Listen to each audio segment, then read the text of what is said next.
하나님은 누구십니까? 여러분들에게 하나님은 어떤 분이십니까? 제가 하나님은 여쭤보면 여러분 속으로 떠오르는 이미지를 간단한 단어 정도로 한번 떠올리면서 여러분이 생각하는 하나님을 정의 한번 내리시길 바랍니다. 준비되셨나요? 하나님은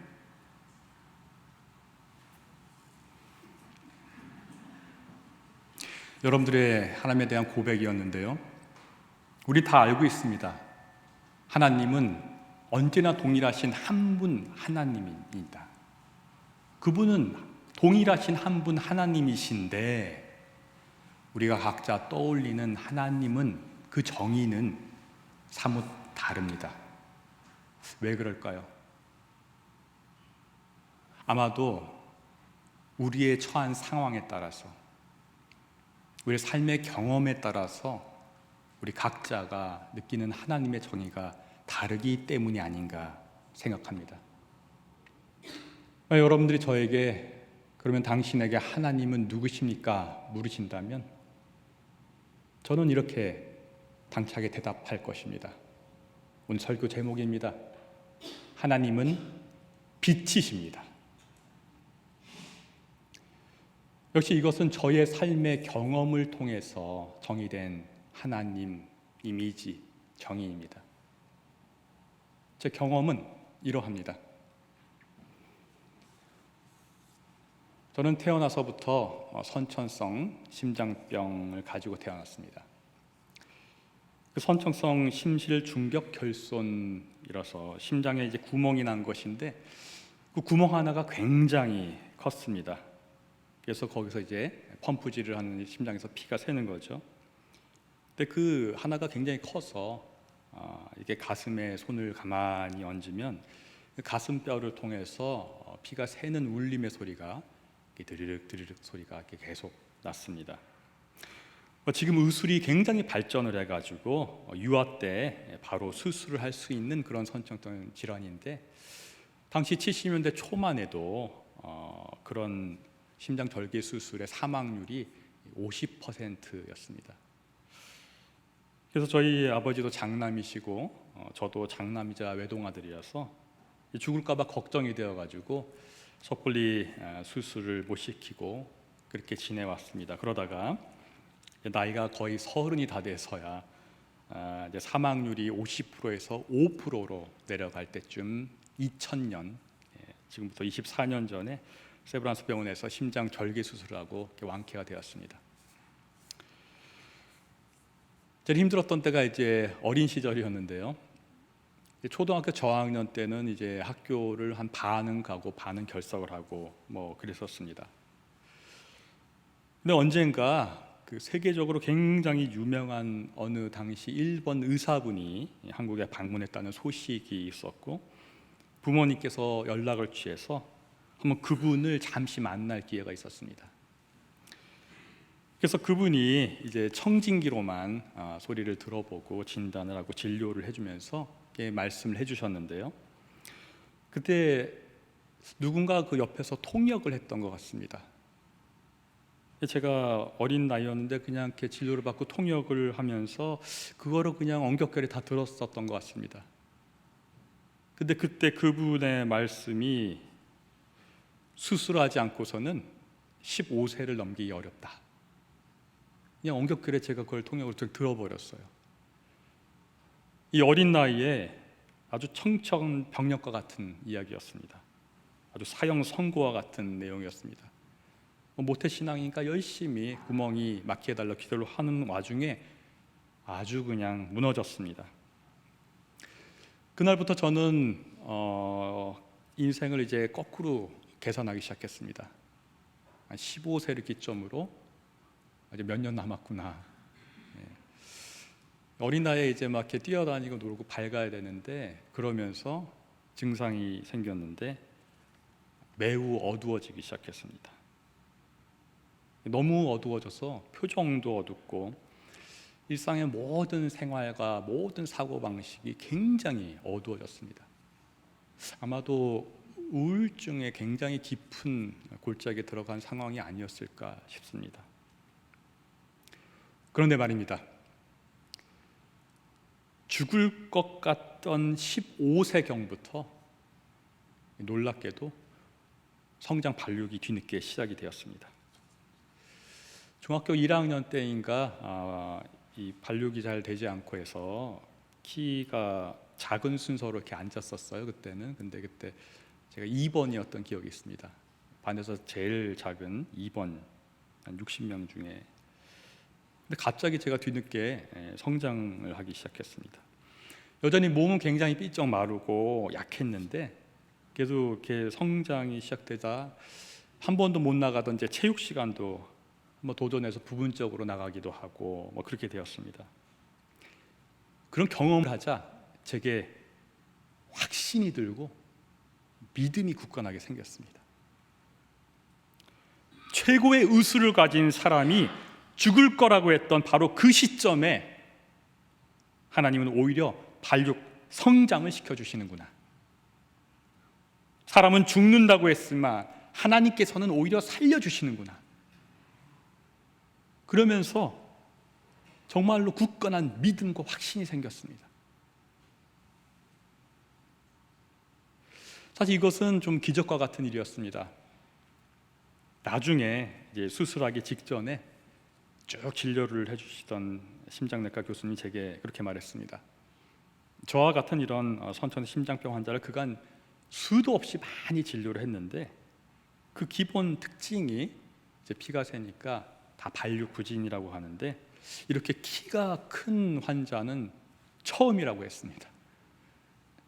그분이 카톨릭 신자라고 하셨는데 자기가 볼 땐 이거는 의술적으로는 설명이 안 되고 기적이라고 한다면 이게 기적과 같다라고 말씀을 하셨습니다. 그래서 저는 그 후로 가끔 이런 간증을 하게 될 때 이야기합니다. 말씀이 필요 없다고. 저 자체가 그냥 간증이라고요.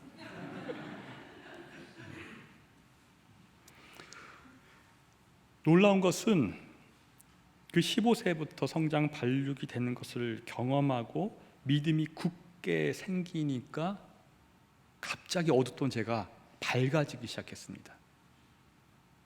무슨 제가 노력을 해서 된 게 아니라 진짜 침울하고 어두운 어린아이가 갑자기 밝아지기 시작했습니다.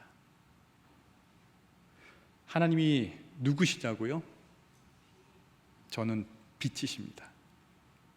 그 빛이 들어오신 것입니다. 오늘 함께 읽으신 사도 요한의 증언과 같습니다. 요한일서 1장 5절입니다. 하나님은 빛이시요 하나님 안에는 어두움이 전혀 없다. 그렇습니다. 하나님은 빛이시요 하나님 안에는 어두움이 전혀 없으십니다. 전 그것을 경험했습니다. 빛 대신 하나님을 믿음으로써 받아들이지 그 깊은 오랜 어둠이 정말 뭔가 순간 사라지는 듯한 것을 느꼈습니다. 내가 그렇게 발버둥치고 사실 원망도 많이 하고 왜 태어났냐는 그런 원망을 많이 했겠죠. 굉장히 침울한 어둠을 그 어린 나이에 아무리 노력을 해도 건드릴 수가 없었는데 하나님에 대한 확신과 믿음이 생기니까 갑자기 그 어둠이 언제 있었냐는 듯이 순간 사라졌습니다. 제가 무슨 사진을 이렇게 보여드리고 싶은데요. Before, after. Before는 after. 이 어둠에서 빛으로 그 어두운 어린아이가 밝은 어린아이로 바뀌었습니다. 할렐루야입니다. 네, 여러분 여기서 굉장히 유념해야 될 사항이 하나 있습니다. 제가 믿음이 생기고 하나님 빛으로 찾아오셔서 밝아졌지만 사실 근본 문제는 해결되지 않았습니다. 심장의 구멍은 막히지 않았습니다. 발육이 기적적으로 되었고 겉은 멀쩡해 보이게 되었지만 사실 계속 남들보다 많이 피곤했고요. 계속 코피가 나가지고 여러 번 병원도 갔고요. 20대 되었을 때도 심내막염이 생겨가지고 그 구멍에 이제 염증이 해서 펌프질해서 온몸에 가는 게 심내막염이죠. 한 열이 거의 40도가 일주일간 가는 그런 위기 상황으로 한 1, 2주 병원에 입원하는 것도 20대 2번이나 경험하고 계속 고생을 했습니다. 이처럼 근본 문제인 그 병 자체가 그대로 있었는데 제가 하나님에 대한 확신의 믿음이 생기자 어두움이 사라졌다는 것이고 저는 밝아졌고 그 밝음이 가시지 않았습니다. 지속되었습니다. 수술은 그 뒤에 한참 뒤 했기 때문입니다. 왜일까요? 말씀드린 대로 그 빛이 하나님의 주신 은혜였기 때문입니다. 내가 아무리 노력해도 안 되던 것이 하나님이란 그 빛이 나에게 비치자 그냥 밝아졌던 것입니다. 즉 나에게는 어두움만 있었을 뿐 오직 하나님이라는 빛이 저의 믿음이라는 작은 창을 통해 들어왔기 때문에 제가 밝아질 수 있었던 것입니다. 하나님의 거저 주시는 은혜였다는 것을 깨달았습니다. 그렇습니다. 사실 우리는 어떤 삶의 문제가 해결되어야만 굳건한 믿음이 생기곤 합니다. 내가 생각하는 방식으로 그 문제가 해결이 되지 않으면 믿다가도 의심하게 되고 믿지 않게 되고 어두워집니다. 이는 마치 부활하신 예수님이 앞에 나타나셨는데도 이 자신의 사고의 틀 속에 갇혀서 죽음의 문제가 해결되지 않다라고 여기고 의심했던 오늘 읽으신 바로 그 제자 도마와 같습니다.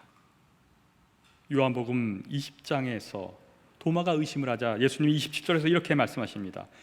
내 손가락을 이리 내밀어서 내 손을 만져보고 내 손을 내 옆구리에 넣어 보아라. 그래서 의심을 떨쳐버리고 믿음을 가져라. 의심을 떨쳐버리고 믿음을 가져라. 바로 이것입니다.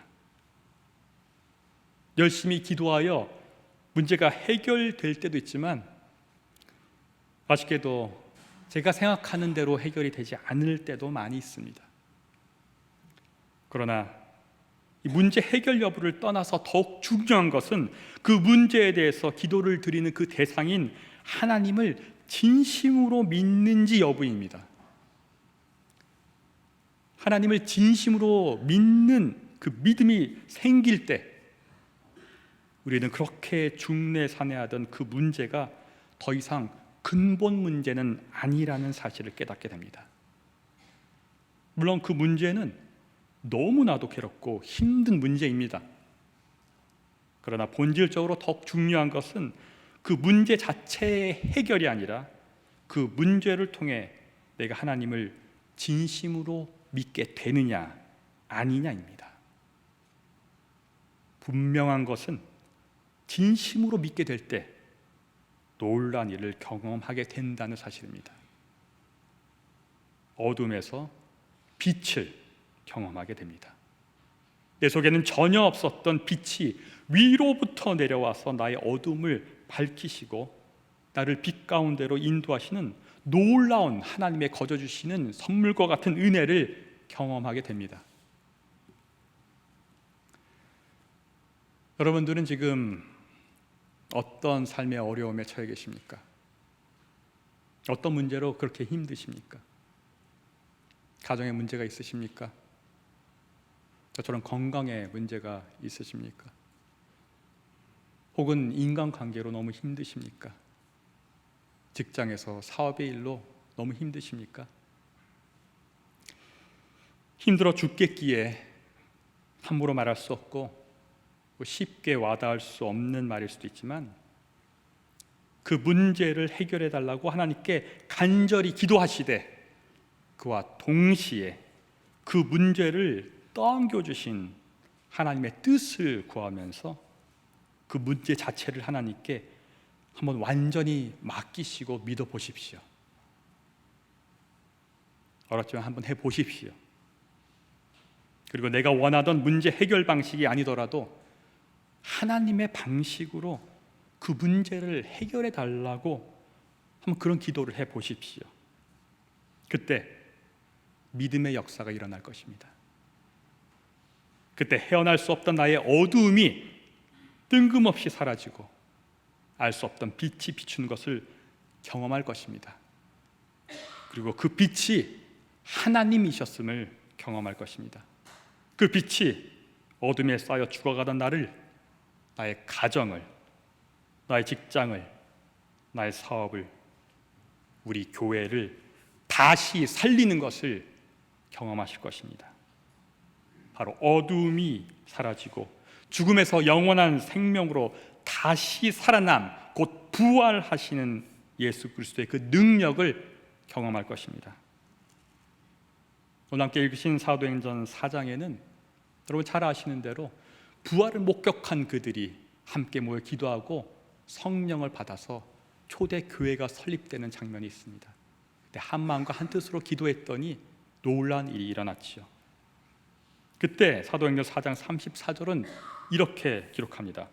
사도들은 큰 능력으로 주 예수의 부활을 증언하였고 사람들은 모두 큰 은혜를 받았다.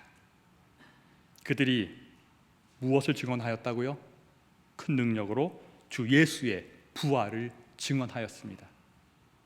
그럴 때 그들은 하늘의 빛을 만났고 성령 충만함으로 은혜를 받았습니다. 바로 이런 빛 가운데에 다시 살아나는 부활의 신앙이 바로 우리 연세 대학교의 교인인 우리들의 삶 속에서도 일어나시기를 바랍니다.